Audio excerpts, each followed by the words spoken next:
Hello, everyone. Welcome to the Kingdoms and Creators series. I am Casey Holiday, sitting here with my main man, Jordan Green. What's up? And we were together today when we found out about Kobe Bryant passing away in the helicopter crash.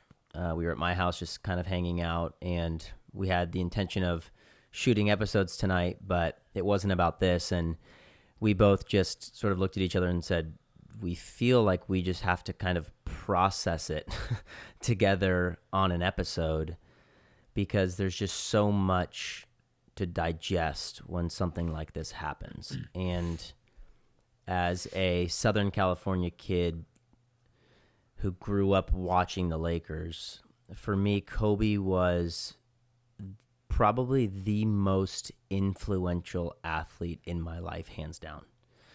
And you don't really understand, and it's a very cliche type thing to say, but you don't really understand the impact that someone has on you until they're gone, right? It's a very cliche thing to say. But today, man, like when I heard the news, it was really heavy. And it was very weighted for me. And even now talking about it and processing it at the time, I'm still surprised at the grief that I feel with it happening.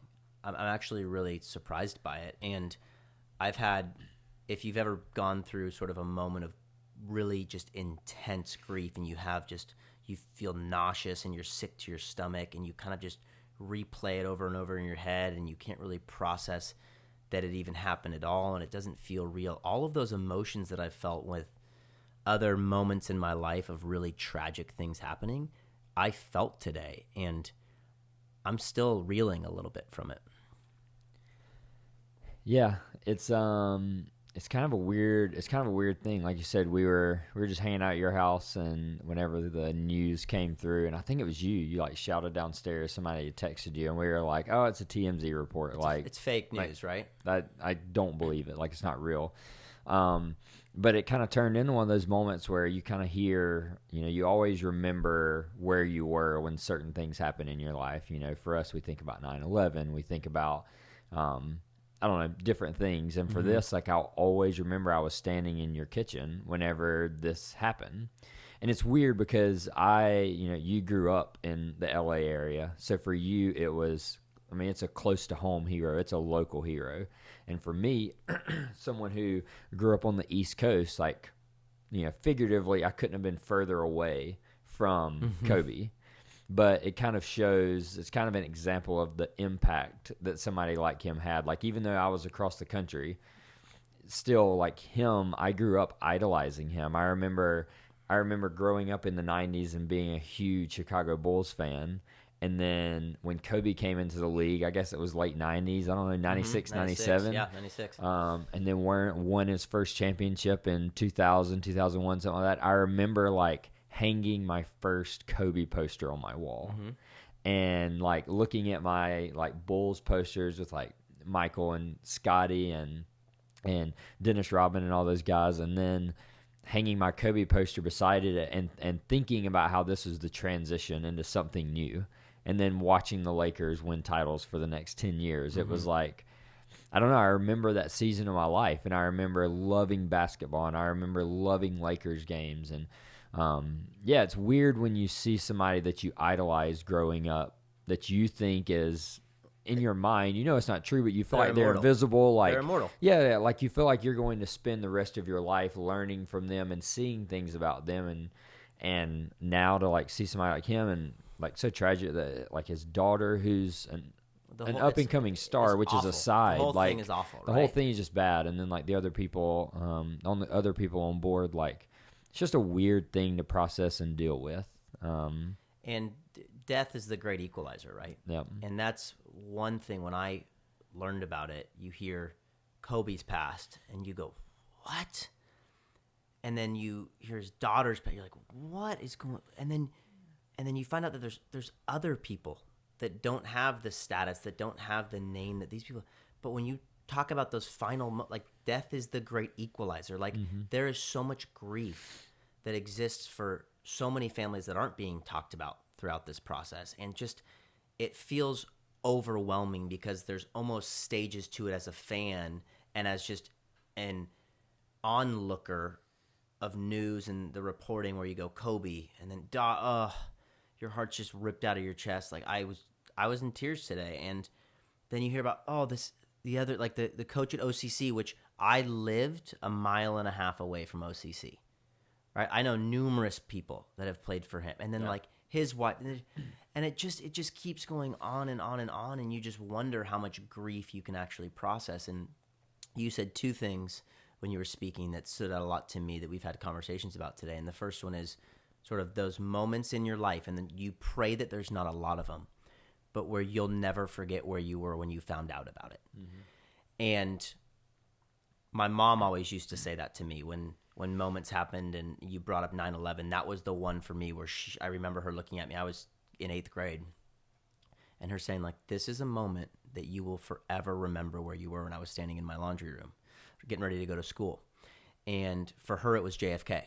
She was on a playground when she found out that JFK had been assassinated. And there's these moments, and this is absolutely going to be one of those moments in our lifetime where we'll be telling our kids who I'm like so sad that Tig won't get to sort of experience Kobe in a way that we all got to experience him, not just on the court, but like just in life and highlights and remembering all of that, like with him still being here. So remembering this moment and today is something that will weigh on our heart forever. And then 2, you brought up the concept of teaching. And that is what I have grieved probably the most today is in our time on this earth, there are a select amount of great minds, right, that should be out there teaching people. And Kobe, from a basketball mindset and a competitive mindset, is one of those people that we all should have continued to have the great pleasure of learning from. And the way he interacted with young athletes and young players, and even what he was going to do for women in the sport with his daughters and the empowerment there, and what Gianna was going to do in the sport as well. And just getting, like, I am most sad that he is taken away from us so young because he had so many wonderful things to teach people. Yeah. Yes, he did a lot. Yes, but the teaching to me is so incredibly valuable. It's almost like it is priceless. And for me, the Kobe thing hits really close to home because I remember, and I asked my wife this today, I cried when he asked to be traded. So that puts it in context a little bit about my fandom and like the impact that Kobe had in my life. Like there was no other athlete. Everybody sort of has, like, there's the Joe Montanas, there's the Steve Youngs, there's the Brett Favres, there's the Michael Jordans. Kobe was that for me. He was the only athlete that I followed and that I watched and I became an overwhelming fan of as a result of them specifically. So I became a fan of the Lakers because of Kobe and who he was and what he did. And I remember where I was when he asked to get traded. I was on Coldwater Canyon in LA driving to work, listening to AM radio, and found out about it. And I remember going home that night and I cried because it felt like the end of an era, right? It felt like this person that I had attached so much emotion to and so much fandom to was the end of sort of the Lakers as I knew it. And it was just sort of the end of a chapter. And then now I'm sitting here on the day of his death, and I just was sort of speechless today and trying to process things. And then it makes you just ask so many questions about life collectively. Yeah, and I was trying to look for a quote from him, but and one of the things I was thinking about when you were talking about the idea of him, the teaching thing, and it kind of goes back to some of the things we talked about before, this whole idea of the legacy thing. And I was listening to ESPN today, and almost everyone was talking about like his level of discipline and, that Mamba mentality of like, I'm going to work harder than every other person that I come across. Like no one's going to outwork me. And, he had the talent to go along with that, which is what made him special. But just like with what he was doing with the next chapter of his life. I think it was Barack Obama today that tweeted out about how he loved watching Kobe in the first. I think he might have said the first scene of his life, but he was so excited for what scene 2 or chapter 2 was going to look like. And this is a guy that I can get it up right here. So Yep. Kobe was a legend on the court and just getting started in what would have been just as meaningful a second act. Yep. To lose Gianna is even more heartbreaking to us as parents. Michelle and I send love and prayers to Vanessa and the entire Bryant family on an unthinkable day. Yeah, and it's both of us with daughters. Like, I don't even know if I can go there right now. I know that's a topic I want to talk about. I can't. But just to think about a guy that achieved all he achieved on the court, had already won an Oscar off the court for some of the things he was writing. Like, just to think about the impact that he was going to continue to have post what people thought was his peak, which was being in the NBA. Mm-hmm. And I just so appreciate the fact that he didn't live his life and the NBA and his career as a basketball player isn't what defined him. He knew that he was going to be so much more of an impact after that. And just seeing the way he treated his family and seeing the way that he just what he was doing with things now and the way he was experimenting with himself as a writer. And I was just so inspired by the fact that he was trying new things and constantly learning something. And so just being able to see that from afar and see what he was still doing is going to be something I'll just kind of miss seeing that journey of. Yeah, I think one thing that can be said is that the dude lived. Yeah. And that's what a lot of people talk about is you don't know the extent of your time here.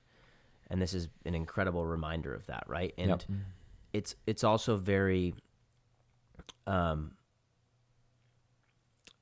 it's I get not humbling, but it's just you come sobering to sobering when you look at Steve Jobs, a great mind of our generation, passes away from cancer, and then you see Kobe, one of the greatest athletes and just icons of our time, passes away in a helicopter crash, and you come to realize again, death being the great equalizer, is that all of our time here is so fleeting.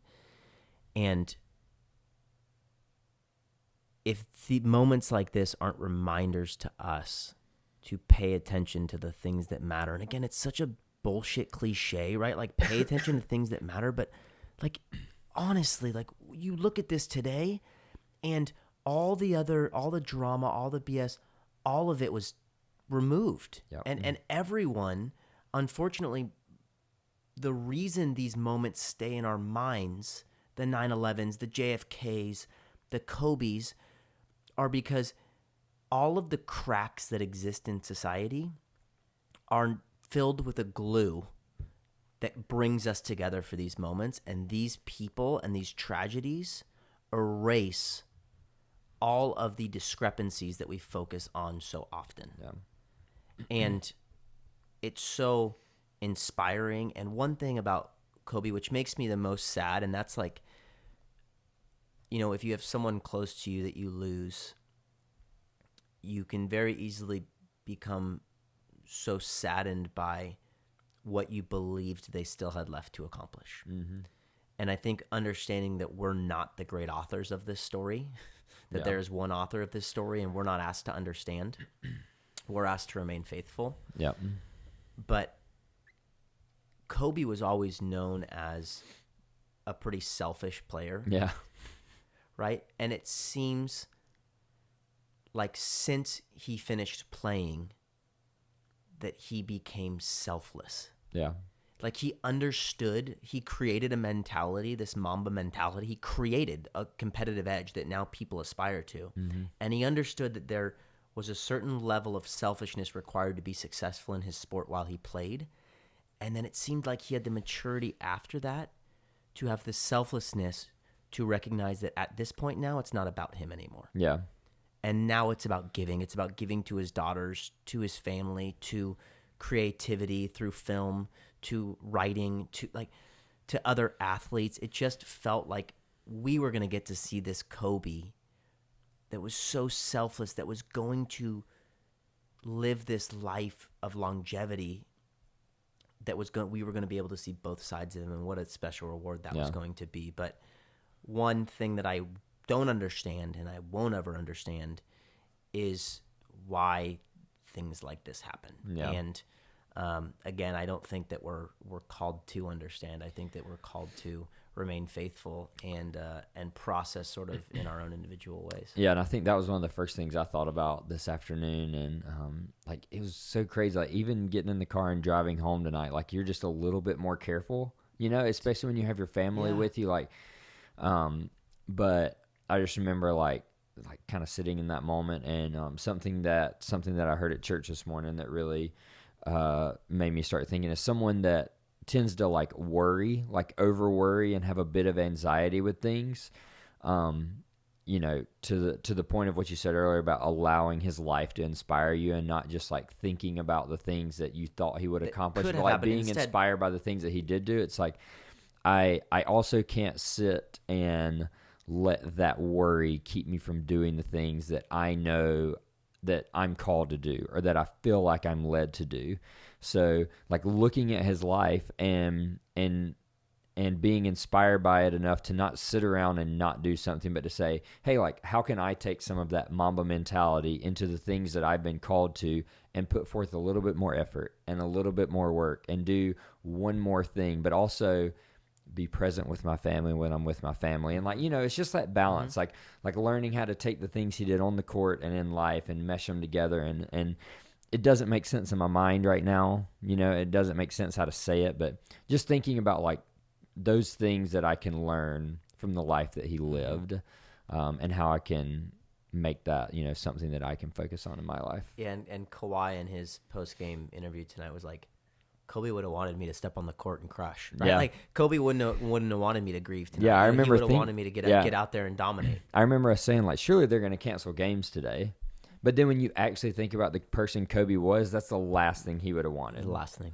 He would have wanted people out there playing and doing their thing. And I love some of the tributes they did today. Like every game, there was a 24-second violation and an 8-second violation. Like I love seeing that. The Lakers-Clippers game Tuesday night is going to be like, one of the most watched things I would imagine of the year as far as a sporting event goes. And I haven't watched the Grammys yet tonight, but I know that there's been a lot of tributes and stuff there. So, man, like just a sad day. Like I said, I know even for you it hits even more home than for somebody like me who grew up watching from such a distance. But prayers go out to the family. Like I can't imagine, like I don't even want to go in my mind to where they're going to. So, but all the families involved, all the people involved, and it's a tough day.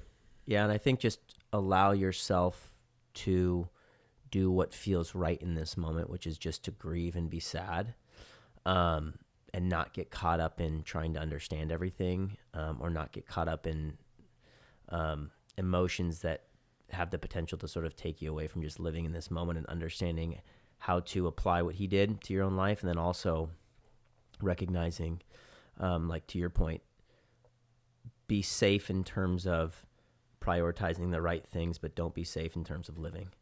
Yep. And as you said, our thoughts and prayers go. We felt like we needed to do this episode. I felt like I needed to. I just needed to process it. I've been fighting back tears all day because it just doesn't feel real. Kind of in that denial phase of things. And like I said, man, it's prayers go out, and we wish